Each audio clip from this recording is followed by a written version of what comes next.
Good evening, everyone. Welcome to another edition of Scotland at 7 with me, Gordon Ross. Joining me in the studio this evening, we have Sandra White, MSP. Welcome to the programmes. Good evening, Gordon. Nice to have you on board again, Sandra. And also joining us this evening, also from the SNP conference, is our own favourite Chris McCusker from the SNP Socialist Group. Welcome back, Chris. Evening, Gordon. Evening, Sandra. Evening, Chris. Okay, well, now that we've all introduced ourselves, let's get on with the show. And as usual, we're going to get on with the coronavirus update first of all. As of 2 o'clock today, a total of 1,179,704 people in Scotland have now been tested through NHS Scotland labs and UK government regional testing centres. Of these, 1,084,646 were confirmed negative. 95,058 were positive.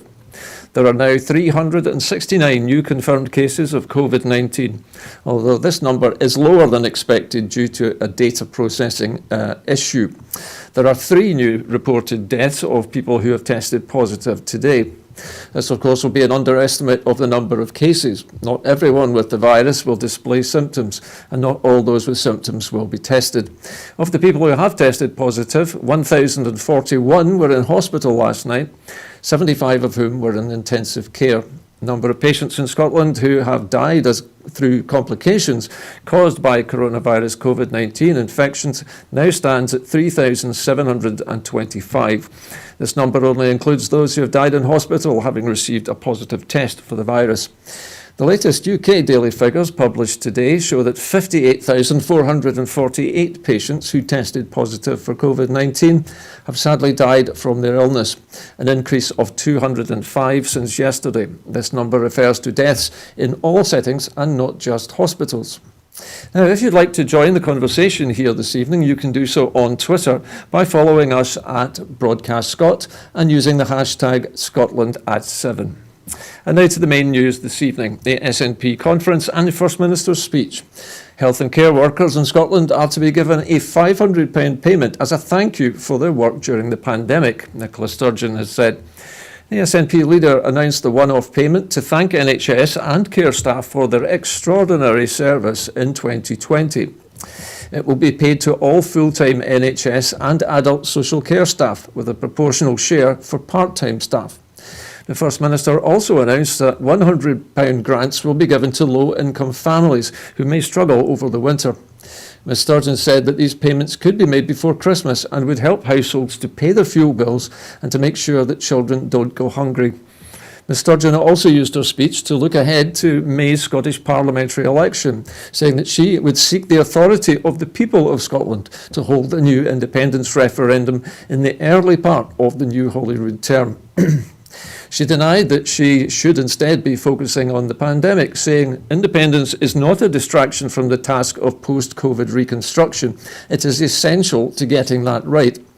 And she questioned whether the Scots wanted Boris Johnson's band of Brexiteers making decisions for them, rather than an outward-looking and internationalist SNP government. Now, to help me analyse the stories this evening, let me turn to you first, Sandra. You obviously were listening to Nicola's speech today. What did you make of these headline announcements today? And I think they were very good at looking forward to seeing something come forward in regards to helping people at this particularly difficult time. And particularly, obviously, people who are on income support or they're struggling low incomes with their families. I think it's fantastic news for healthcare and social work. Basically, they've been fantastic and wonderful at doing what they're doing. And it's great we can go out there and bang pots and clap hands, but to give them this bonus, as you would call it, is absolutely fantastic.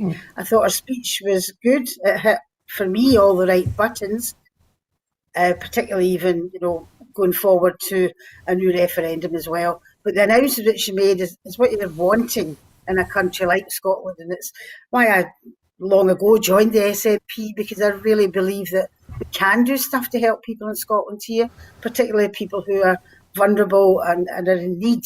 And that, to me, is what Scotland's all about. So I was very, very pleased with the announcements today.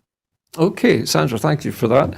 Chris, what's your reaction to Nicola's speech today? Obviously, you were also listening to this with some interest today. And, well, the headlines obviously are grabbing the attention today are the payments for NHS workers. And I know as a union man yourself, you must be delighted about that. It's excellent news, and I hope that it's going to be welcomed by the unions, not just in Scotland but across the United Kingdom. At this moment in time, we do know this is fact, not fiction.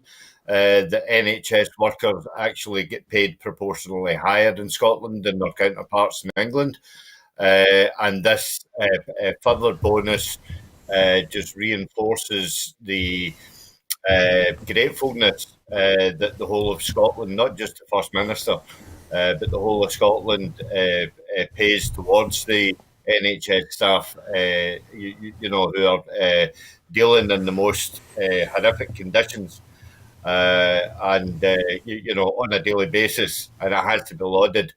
I very much welcome the £100 payment towards the children who are in receipt of school meals. And I would actually like to challenge Sandra if she would call on the Labour MSPs to warmly welcome this announcement, seeing as how they are the first ones to point out that the SNP are not doing enough to lift the child poverty gap. And this payment is actually in lieu of what is to be rolled out in February. An extra, I believe it's £10 for every child every week in order to try and lift them out of the poverty gap. So the SNP are actually being proactive and rolling this out just now, and that everybody in Scotland should be grateful for. Thank you, Chris. Thank you. Sandra, what do you make of Chris's challenge there, the challenge the Labour members to back this? Have they not been quick to back this kind of help before? They always seem very keen to criticise, don't they? They do, and I'm very much up for the challenge. As Chris said, I'm sure that it will be welcomed by some in the Labour Party. I was quite appalled at the retweeting of the homeless charity, which obviously Richard Leonard and two others were tweeting at the weekend, to use people's misfortunes, who are homeless and vulnerable, to try for political gain. I think it says more about the Labour Party than it does about anything else. And this is where we are at the moment. It's as if because it's an SNP idea, then it's bad. Doesn't matter how good it is, it's bad. And it's not being used from our point of view, for political gain. It's being used for what we believe in, and that's to help the vulnerable. And everyone in Scotland should welcome that, particularly the Labour Party, when you see they take their orders from Westminster, and yet they vote along with the Tories down there for more austerity. And they've got cheek to tell us up here that we're not doing enough, when basically they have voted against more powers for the Scottish Parliament, particularly when we can get macroeconomic powers, which we don't have at the moment, and they continuously dig themselves in. And I think if they don't take a long, hard look at themselves, they'll find themselves really off the face of the earth in the Scottish Parliament the next time round. And another thing, maybe Chris might want to come in on this particular one as well. I'm amazed at the fact that Labour cannot get candidates to stand in a constituency in the Scottish Parliament. They're hunting everywhere for them. I find that quite amazing. Quite amazing when they tell you that they're going to do stuff, It is indeed. Well, listen, I'm sorry, we have to move on to our next story, but perhaps we can return to that later. Now, a £100 million fund to help people in need through the winter. Addressing the SNP's annual conference today, the SNP leader Nicola Sturgeon unveiled a £100 million winter fund for low-income households, including a £100 direct payment for families of children in receipt of free school meals. Ms Sturgeon warned that the COVID-19 crisis had laid down a challenge of no longer accepting problems as inevitable or insoluble, such as deep-seated poverty and inequality. She did say, however, that the Scottish Parliament has one hand tied behind its back in tackling these issues because Westminster and Boris Johnson have control over the bulk of Scotland's social security system. In addition, new funds will be invested to help people with fuel bills and support those who are homeless and to prevent loneliness and isolation amongst older people this winter. Chris, if I could turn to you for a moment. The SNP was heavily criticised because of its current lockdown measures, the lockdown particularly in Glasgow and many central parts of the Central Belt. And the opposition parties have been basically saying that it was going to be cancelling Christmas. Surely this is a big turnaround, and this is actually a Christmas present being given by the SNP here. Well, it can be viewed that way, Gordon. However, in the wider context of lockdown, we will find out again this week if there are any council areas that are going to change from the tier that they're currently in just now to the, if they're going up or down a level. So that's obviously a debate that we'll have later on the programme later on in the week. But again, going back to the £100 payment, as I was discussing earlier, really, and not just the Labour Party, but the Tory Party and the Lib Dems have really got to take a look at themselves and see what can be achieved with the SNP having one hand tied behind their back. And what I would say to people who are at this moment in time salivating on, a date of when Nicola will announce independence, in her speech, it was categorically clear to me that it is going to be sometime this year as her preference, and that should put a stop to the various online bloggers who are, understandably getting, a tad restless. I'm restless too, but it was an unequivocal announcement that it will be sometime this year. And with that independence, that will inevitably release the tied hand behind our back. And what we're achieving now with one hand tied behind our back, think about what we can achieve when we have two hands free and we are in charge of every bit of policy that Scotland needs in order to get on in the world. Thanks, Chris. Sandra, if I could turn to you for a moment, one of the interesting, I think, phrases that stood out for me from the First Minister's speech was the phrase that she used where she said she was going to ask the people of Scotland for authority to hold a referendum. Was this, do you think, directed at those critics who claim that she's still going to ask for a Section 30? Is this some way of countering that? Well, I think, yes, I think it is, but I also think it's the right thing to do. You had to do it. I mean, people, myself and many others, and people in the Yes movement, not necessarily in the SNP. I mean, the SNP is legal to get independence, but it'll be the people that will bring that forward. And once we get independence, and hopefully after the referendum in 2021. But yes, she had to say that, and I believe it was because lots of plans were going on behind closed doors. Yeah. And lots of people didn't know what was happening. And there was a lot of criticism, let's be honest about it. There's a lot of criticism about the fact that we didn't seem to be moving on. But so she has laid that to rest, and she had to say it at this conference. You couldn't go into next year's elections without having announced it. So it's the right time to announce it. It's obviously been going ongoing, but it's the right time, and I think that's the reason she did it today.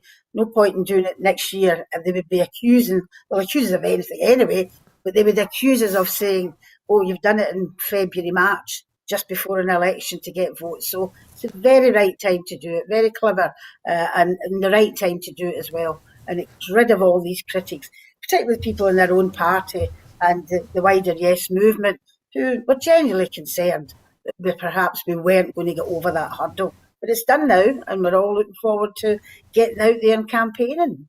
Okay. Chris, just before we leave this subject, I'm briefly talking to Sandra about the form of words which the First Minister used. It's been asserted for many years, actually, that a referendum on Scottish independence only needs the authorisation of the people of Scotland as being sovereign in Scotland, unlike Westminster, where the Parliament is sovereign. How important do you think it was for Nicola to straighten this out? Does it explode the myth well enough, do you think? I think it does, yeah. She could have went a lot further. She could have mentioned that, or should I say, she could have cited the fact that in the Good Friday Agreement, it was recognised that 7 years was a term of a generation, if she wanted to go down that road. But to be honest with you, that argument barely holds water anyway. So, there was no point in her coming down to their level and belittling the argument, to say the least. But the salient point that Sandra makes is the fact that that this is the most clear, concise, and coherent message from the First Minister that Scotland will be able to have its own referendum, because it's the people that will decide, not the party. Like Sandra, I'll look forward to getting out. Hopefully, we'll be allowed to do it in a COVID-free environment, shall we say? In order to shut those doors and make the positive case for Scotland being independent. And Nicola was very clear, very upfront, and it's a basic choice. It's either, do you want Boris Johnson's cabal, or do you want Scotland to make its own choices? That in itself could actually be an election question if that would get past the electoral commission. Do you know what I mean? Because it is as clear cut as that. Do you know what I mean? It's not about Brexit anymore. It's not about Brexit anymore. It's not about the 2014 referendum. It is a simple choice. And Sandra says, Scotland's got the right to choose macroeconomics, and with that, with that choice can only be made by us being independent and being control over our own future. And it's either that, or you stay in the Victorian age with Jacob Rees-Mogg and his gang of Brexiteers, and happily trundle down those cobblestones. Okay, well, listen, Chris, that was very clear. Thank you for that. Okay, on to our next story now. And it's been revealed today that more people now can claim the self-isolation support grant. The £500 self-isolation support grant is being extended to include parents on low incomes whose children are asked to self-isolate. Social Security Secretary Shirley-Ann Somerville announced today. The announcement follows a question from Broadcasting Scotland to the Scottish Government at Friday's media briefing, where we highlighted the situation of single parents being refused a grant despite having to take time off work to look after children who are self-isolating. The grant will also become available to those who may be eligible for universal credit but have not yet applied. And both changes will be introduced from the 7th of December.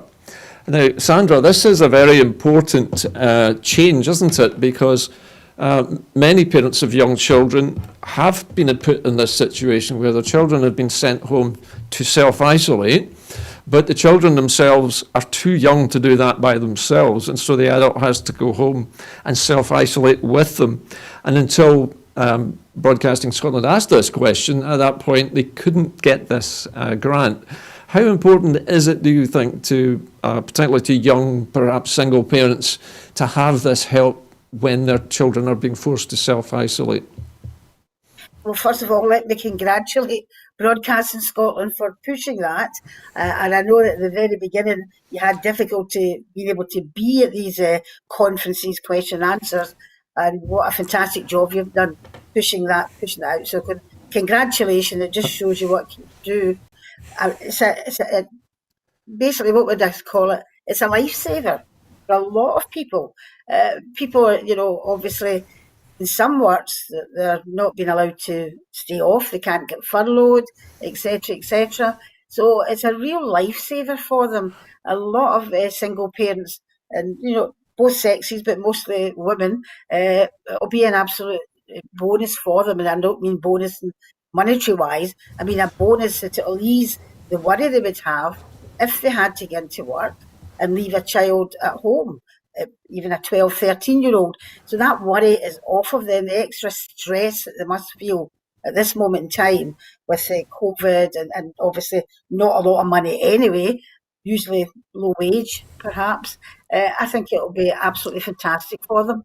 I've used that word fantastic, I know, a lot of times, but people tell me that is fantastic in that regard, and they can be at home without the worry that they're not going to get paid. I mean, it must have been a terrible stress for them. So I'm really pleased that came forward. Something, a wee loophole there, but it shows you how you look into it, you find these loopholes and you rectify them. And there'll be a lot of people there who are breathing a big sigh of relief that this has happened. Okay, Sandra, thank you for your praise for the channel. Chris, were you surprised at the fact that it was Broadcasting Scotland that put this idea forward, that there was this loophole and it really needed to be looked at? Not at all. That's why I'm on this channel. Do you know what I mean? It's groundbreaking news media that befits an independent nation, that asks the questions that the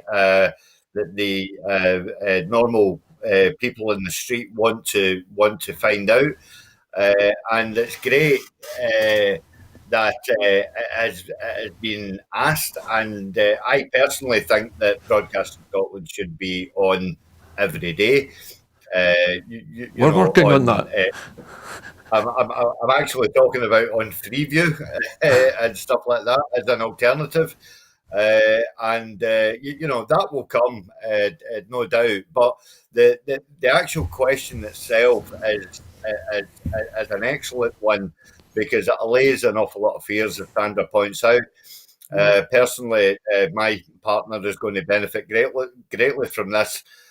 So I'm really, really chuffed that this has actually been asked and acted upon, and it actually shows you that democracy is alive and kicking in Scotland, where a news media company can question, and all of a sudden the First Minister puts it in place. Pretty much over the weekend, she's obviously kicked it to the rail department in order to get sorted. So I think it's it should be welcomed. Of course. Can I ask you, Chris, just in closing on this subject, if this were in England, do you think, if we were broadcasting England and we put that question to Mr. Johnson, that we would get the same answer? I'm not very good at doing a Boris Johnson impersonation, but I'll get it.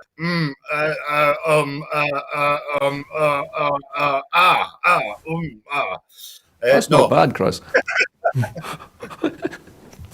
Well, I think that wraps it up for that particular story, Chris. Thank you for that. And moving on to Brexit now, and of course time is running out for a Brexit trade deal. The EU has warned the United Kingdom government that time is running out to reach a Brexit trade deal, with big differences still to be bridged on state aid, enforcement and fishing. Boris Johnson, who's presiding over Europe's worst official death toll in the COVID-19, says that a deal would be preferable, but that the UK, which joined the EU in 1973, would flourish without one.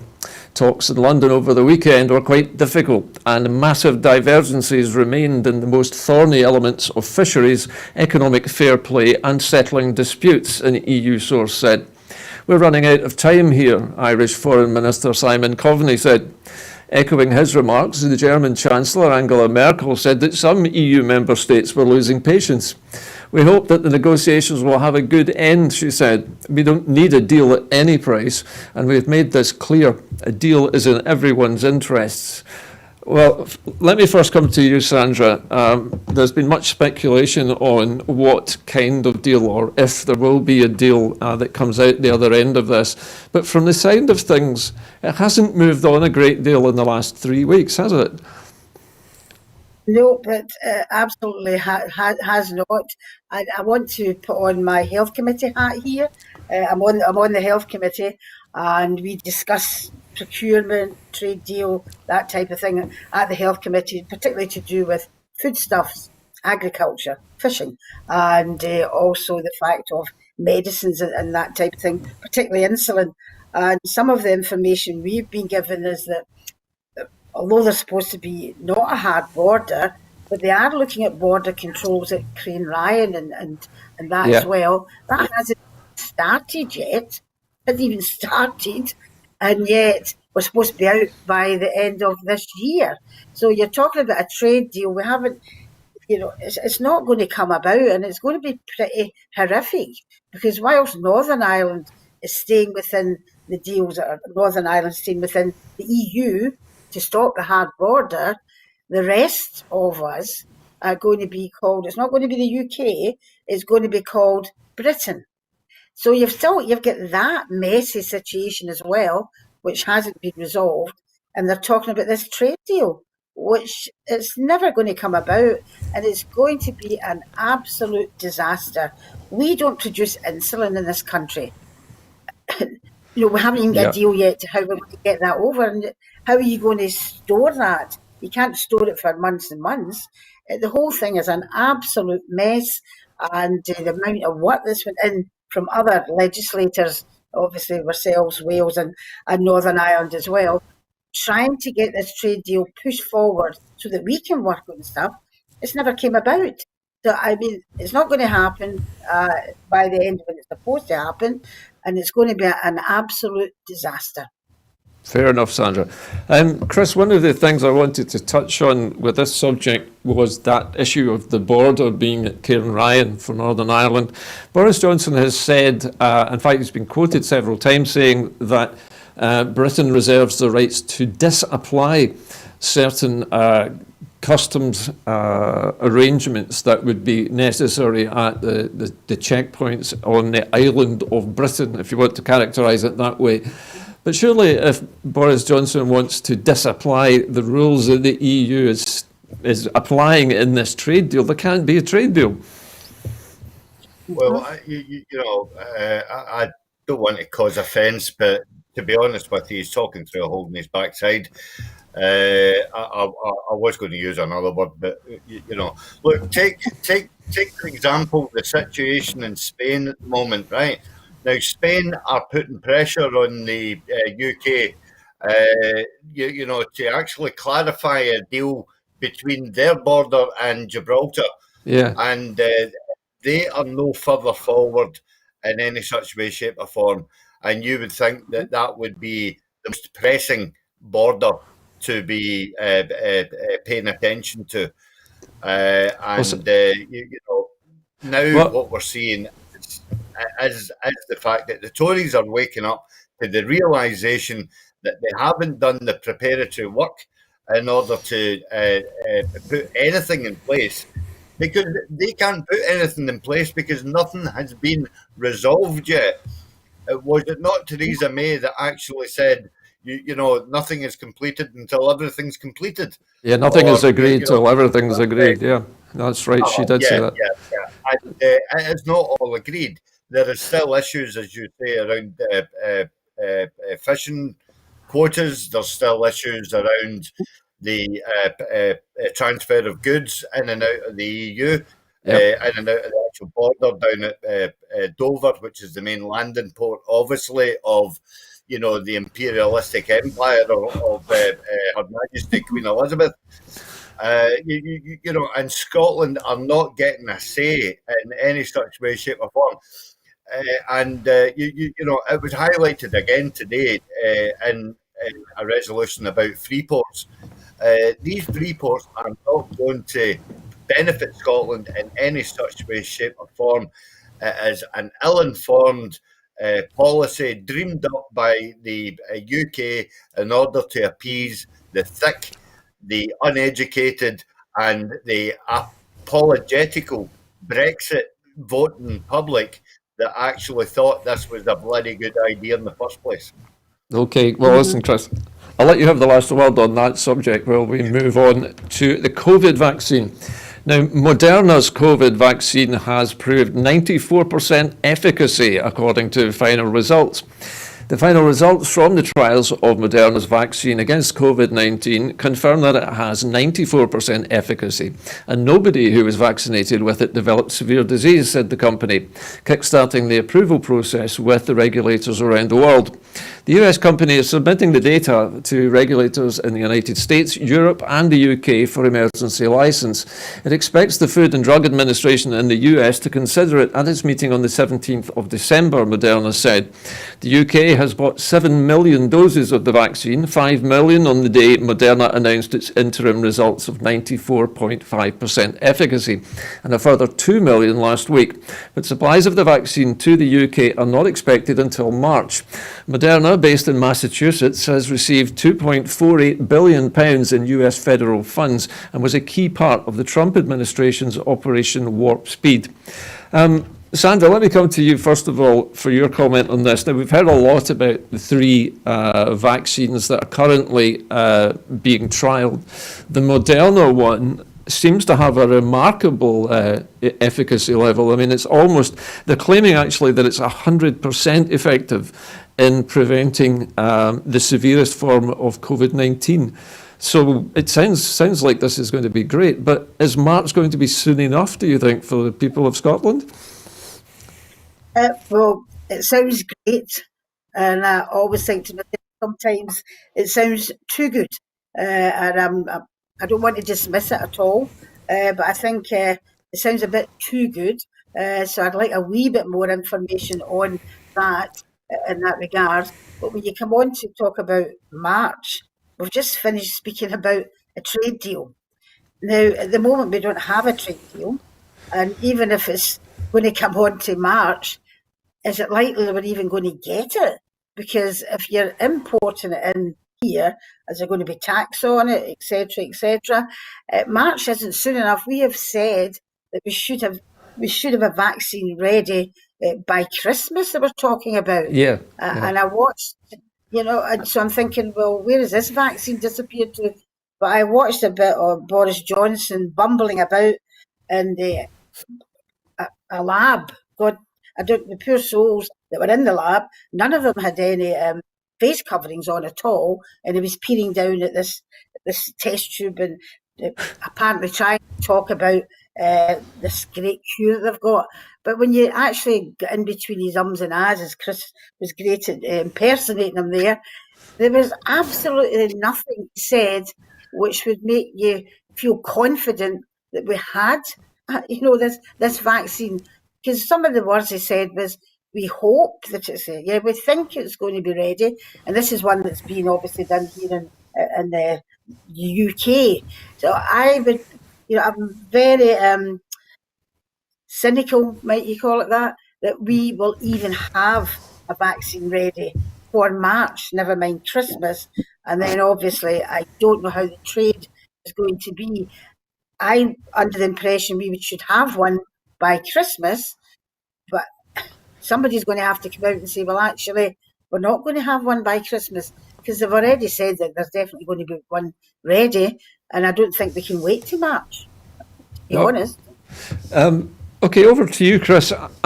My understanding is that the UK is actually trying to buy lots of different types of vaccines in order to cover all eventualities, because we know that the UK government was planning to, or has ordered 5 million vaccine doses of the Oxford vaccine, which this is the one which is able to be stored in a refrigerator. Do you think the Moderna vaccine from America has got much of a chance if the British one seems to be so much easier to transport? Well, I think it's possibly got every chance with those who can possibly afford it. And I need to point out the fact that the Moderna vaccine, that company is still seeking approval from the EU and the US Yeah. in order, for it to be widely available. I have in front of me a table here, which actually highlights the Oxford AstraZeneca. It says, as you say, Gordon, it's regular fridge temperature. Yeah. It's between 62 and 9% effective, and the cost is £3, Yeah. which is $4. Against that, the Moderna one is 95% effective. It's to be stored at minus 20 Celsius Yeah. for up to 6 months, and Right. it costs £25 per dose. Yeah. A lot more That's expensive. $33. It's a lot more expensive, and it's, as I say, it's not been given the go-ahead by the EU or the US. Or the UK. Or even the UK for that matter. There are other ones on the table as well, such as the Pfizer one, which is slightly cheaper again at £15, pounds, and the other one, the Gamaleya, which people don't seem to be talking about so much. It's got a 92% rate of efficacy, and that's £7.50. So Right. there are a lot that are available. It's just what one is Boris Johnson going to actually plump for, and you can bet a fiver that the one that he plumps for is the one that he's going to get a backhander off of, and that will probably be Allegedly. the Moderna one. Allegedly, all the Tories will benefit off of it and whatnot, what have you. And as Sandra says, we cannot wait. And this is another reason as to why Scotland needs to be independent and in charge of its own drug policy, so that we can actually take these decisions now, at this moment in time, when Freeman is ready and willing and able to roll out the vaccines and all the rest of it before Christmas. And yet again, because of their lack of clarity and leadership, Scotland are going to be held back. Okay, well, thank you, Chris. That's a very good point to end that story up. Yes, Sandra. Just a tiny wee bit, and thank Chris for all the information he gave. The big worry, and people haven't mentioned this either, is, the developing countries. Yeah. I'm really worried that they won't get anything at all, and that's wrong. You should be helping. We've cut the aid, and yet here we're all vying for various costs of this virus for us and others, and yet haven't even mentioned the developing countries. What are they going to do for them who are suffering terribly? And they don't have the money because they've got to pay back their debt, and obviously aid's been cut to them as well. So I think that's something that we should be pushing to. Okay, Sandra, that's a good point. Thank you for that. And we're going to move to America now in other news. And Joe Biden has named his top economic advisors, signalling more diverse White House. The President-elect Joe Biden today named the choices for several top economic positions, including the former Federal Reserve Chair Janet Yellen as the nominee for Treasury Secretary, and 3 other women, setting the stage for a more diverse White House. Well, Biden's transition to the presidency on January the 20th appeared to be hitting its stride. He was hobbling after fracturing his foot while playing with his dog on Saturday, and will wear a protective boot for several weeks, his doctors said. The incoming administration has been hampered for weeks by the outgoing President Donald Trump's refusal to concede to Biden. Trump claimed without evidence that the November the 3rd vote was fraudulent, claims that state and federal election officials have dismissed. Biden named leading members of an economic team that will have to combat the crushing blows to workers and businesses from the coronavirus pandemic, which has killed more than 266,000 people in the United States in 9 months. In contrast to Trump, who largely picked white men for key positions, Biden's early appointments were shaping up to be highly diverse, including an all-women communications team unveiled on Sunday night. He named campaign spokeswoman Kate Bedingfield as the White House Communications Director and veteran Democratic spokeswoman Jen Psaki as the press secretary. This team looks like America and brings seriousness of purpose, the highest degree of competency, and unwavering belief in the promise of America, Biden said in a statement. They'll be ready on day one to get to work for all Americans. Now, Sandra, this is a very different president from Mr. Trump, isn't it? Do you think maybe Mr. Biden is trying to create some clear blue water between himself and his predecessor when it comes to picking more women, particularly for top jobs in the White House? I think it's another piece of good news. I think Joe Biden's put his mark on it, or stamp on this new administration, and he is moving in a very democratic way and modernising what is happening, or has happened in America under Trump. I think it very welcome, actually, and obviously he is bringing more diversity, not just with women, but also with BAME people as well, into his, I will call, cabinet in that respect. So, and it does actually, the diversity of that cabinet does mirror the diversity of America to an extent. So it's a very, very good move.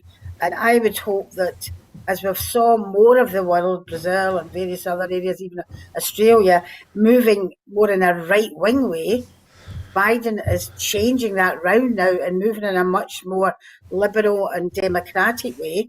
And I hope other countries follow. Maybe it's a kickstart to other countries, because it's been a real worry throughout the world where all of these right-wing governments have been swept in. And I'm hoping now with Biden doing that they will be swept out as well. Okay, thank you, Sandra. Chris, what's your reaction to Mr. Biden's picks of so many women to the important jobs in the White House? Well, again, I've got to echo exactly what Sandra has said, I'm actually glad that Sandra stopped short of saying that Biden was slightly more to the left. Because we don't want to scare the horses over in America, thinking that they've got somebody who extols the various virtues of socialism. That would scare the horses in America, to say the least. But again, encompassing more women into politics is something that the UK have paid lip service to. But thankfully in Scotland, we've actually sort of like made it happen. And sadly, I think that my comrade Graham Campbell, who Sandra knows very well, has done tremendous work, in the BAME community, and has also done tremendous work in bringing BAME activists to the fore.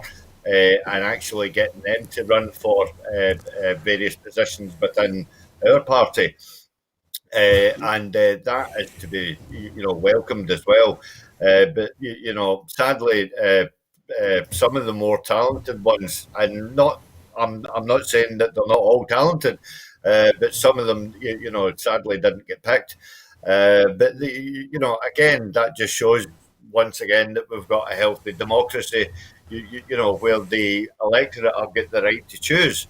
And I think that it's been stymied in recent years in America, particularly by Trump, because I actually feel that Trump actually feels threatened when he's got a knowledgeable person of ethnicity in front of him who is actually willing to stand up and actually debate with them on an even par.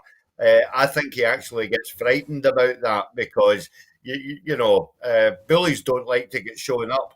And there are times where, Trump doesn't even need to get bullied in order to get shown up. He does it all himself. Okay. Chris, listen, we're running low on time, so we're going to end that item there and move on, if you would. Okay, so The next subject this evening is actually harnessing digital for the economic recovery. Now, more funding is being made available to help businesses to take advantage of digital technologies to improve their productivity, to increase their resilience and create new market opportunities. As a part of the Scottish Government's support for economic recovery, an additional £11.8 million will go towards helping businesses to adopt digital technologies and to improve their digital capability. Building on the success of existing digital support programmes, £10 million worth of funding will be provided for financial incentives and expert advice to support businesses to invest in digital and to continue their digital journey. Highlands and Islands Enterprise will be given £800,000 to extend its digital enablement grant scheme to reach more businesses in the Highlands and Islands. The Data Lab will also receive £1 million to help businesses to invest in more advanced technologies such as data analytics and artificial intelligence. Now, Sandra, I know from talking to you earlier on that maybe you and I are not quite of the computer age, but how important is digital connectivity, do you think, to Scottish businesses? I think it's very important. I mean, you had, obviously heavy work, yards, machinery, all that industrialisation. That, unfortunately, or fortunately, whatever way you look at it, has gone, and we've moved on to a different age. Now we're moving on to another age, which is basically digital in that respect. And I'm not too bad, actually, at the technology once I get to know what it's all about. Yeah. But there's been so many, I mean, there's so many companies now who are, obviously with the COVID, have had to work from home, people. They've had to look at a different way of running their businesses. And I think digital has come into its own, technology has come into its own during COVID, and certainly people are looking at it in a different way. I think it's obviously, it's not just the future, it's here. And it will be the next big thing. So, yeah, we have to move with the times. And I think given this grant to businesses that they can tap into, particularly the expertise, because you may be able to create something, but if you don't have the expertise, you can't work on it. Yeah. And I think it's the way forward. It's obviously the way forward, and anything that helps businesses to move on and compete with, possibly other countries, obviously, although we are doing very well in the space age one, particularly in Glasgow. I'll give it a wee plug in that respect. And a lot of that is through computerisation. So I think it's another good news story. It's been a good news story all round, this programme tonight. We try our best, Sandra, to include good news as well as bad. Chris, briefly, if you would, your reaction to this. More digital technology, more money available, a good thing, obviously. But I was asking Sandra how important it is. How important has it been, do you think, in the COVID climate that we're living in at the moment? Well, in the current COVID climate, obviously, it's I would actually say it's a necessary evil. I'm of an age where I'm actually still learning my digital skills and stuff like that. So, being a trade unionist who has got a vested interest in human working, my concern is that with the onslaught of the digital age, that will bring on the age of automation as well. Yeah. And sadly, we see it. I'm one of these boring old farts that will actually avoid the shop and go till and stuff like that when I'm in the co-op and whatnot, what have you, because I feel that it's doing someone out of a job. Yeah. And that's just the old-fashioned person in me. But Okay. I do realise that everything. I'm of an age where I can remember there were various studies into time and motion and stuff like that, and it was applied, to great effect to the Working Time Directive and stuff like that. So everything has to evolve. I get that. I just don't want it to evolve too quickly, when I'm still on the planet. Okay, Chris, fair. Gordon, can I just, sorry for interrupting again, but Yes, Sandra. what Chris said, but when you actually look at the way the world is evolving and what was passed in the resolution conference this week was 4-day working week, looking at that, and also well-being is being looked at more. And I would hope that because of what's happened with COVID, people will get off of this rat race and actually live rather than having to work constantly. And I think that's where digital could come in if we embrace shorter working days, shorter working time, and look at the well-being of our population rather than how much money we can actually earn. I think it's good for that as well. Okay, Sandra. Okay, moving on now. Now this will be, I think, our final story this evening, and is just the more affordable homes, thanks to an additional £200 million funding commitment announced today by the Community Secretary, Aileen Campbell.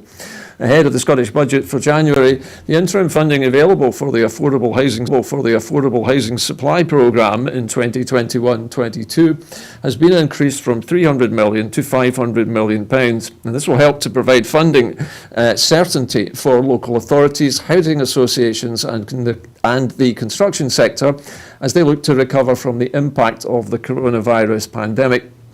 The Affordable Housing Supply Programme helps to deliver homes for social rent, mid-market and shared equity. So another nice story here, Sandra, of the government doing the right thing at the right moment, it seems. Again, we've got money being poured into a very worthy cause in providing homes for people at the moment who would struggle to buy a home in the current climate. So again, how important is this? And do you think this is a particularly well-timed piece of, not legislation, but piece of funding? I think it's very important, but it depends on how it's being used. Obviously, it's a mixed market, but obviously I'm very supportive of socially rented housing, not market rents as such, particularly in the constituencies that I represent. It's very expensive. And the big problem is it's got to join everything up together.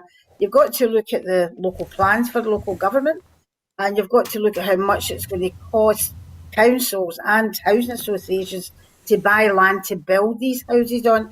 Now, I know it's a good news story and I seem to be negative about it. I'm absolutely not, but I think you need to join all of the dots. And I would like to hope and see much more socially rented housing being put in place. In my constituency at the moment, it's basically just either student accommodation or rented accommodation, which are quite expensive rents. So maybe I'm being a bit selfish here in that respect, but I think it has to go across the country. But I would plead that we look at these other areas and join these dots up so that we can get more socially rented housing at a decent price, for a decent rent. Okay, I think it's a very reasonable thing to say, Sandra. You represent your constituents after all. And Chris, what do you think? Is there enough social housing available, and do you think this goes far enough in helping to provide it?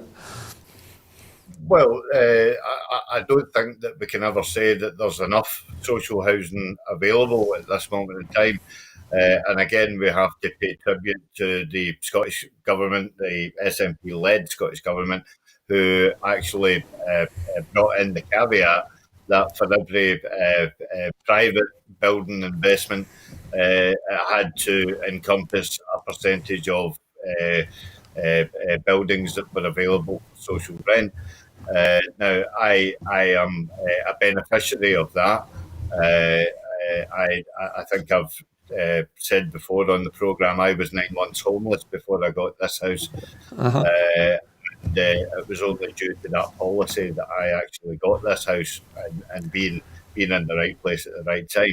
So, for that, I've got to thank the First Minister and Sandra and her colleagues for bringing that legislation forward. But, a vast majority of Scottish people believe that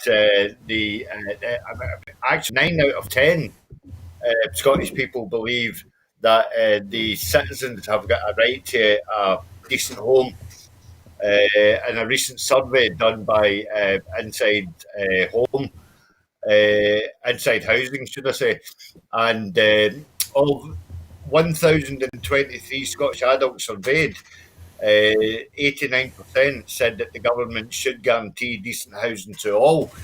And while 84% of them did agree that everyone should have the legal right to an adequate home, and in this day and age, I think that is more, prevalent now than what it ever was.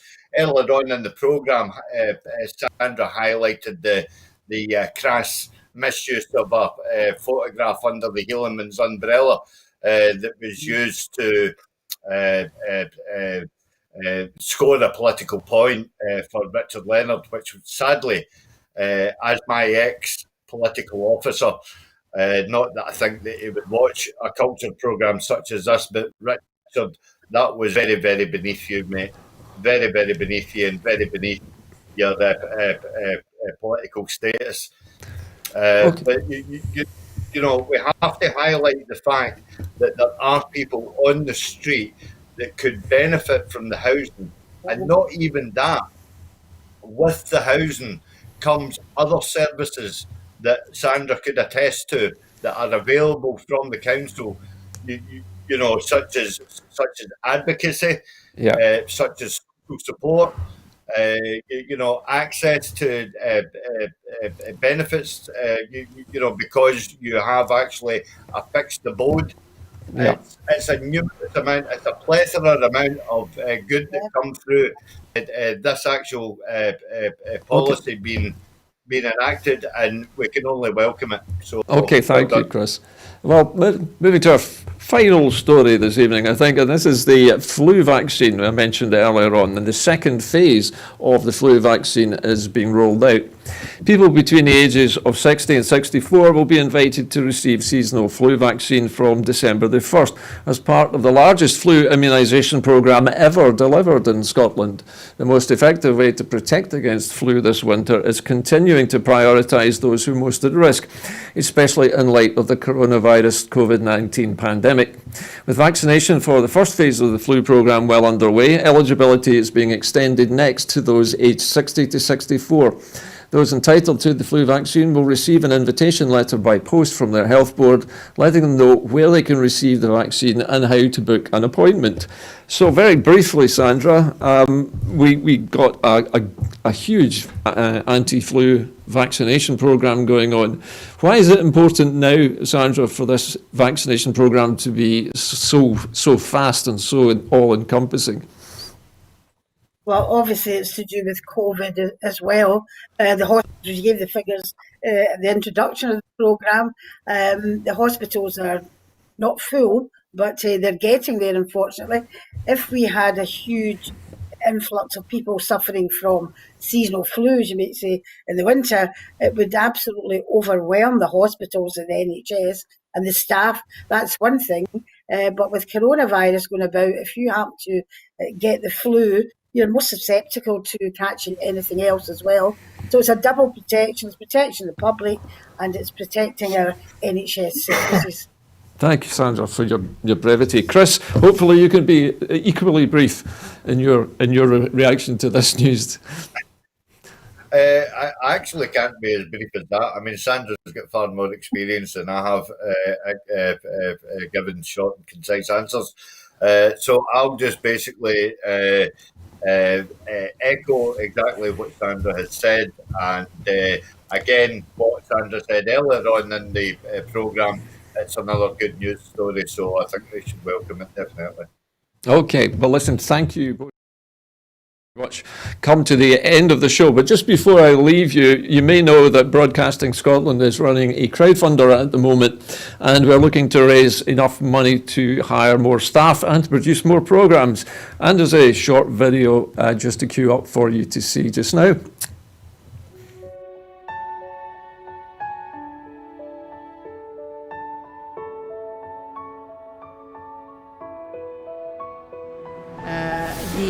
The Catalans, the Basques, the Galicians in the Basque.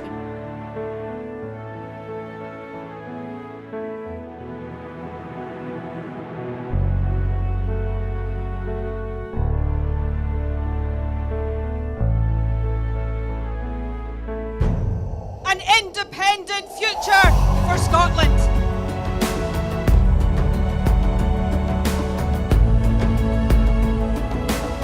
how quickly do you think a referendum can be arranged? Best practice demands that it should be 6 months.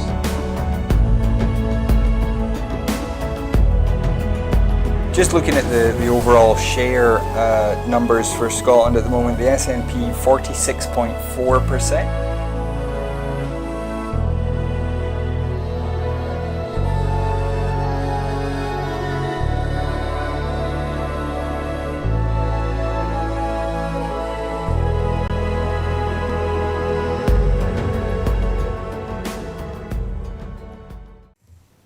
So as you can see, we are really going for it at the moment. We need your help, and we are getting ready for the most important year in Scotland's recent history. So if you'd like to join in and to help support us in the crowdfunder, you can do so by supporting Broadcasting Scotland. Details are on your screen now. But that's it from Broadcasting Scotland's Scotland at 7 programme this evening. My thanks, as usual, to Chris McCusker and also for Sandra White, MSP, this evening. So thank you both very much. And it just remains for me to say a very good night to you.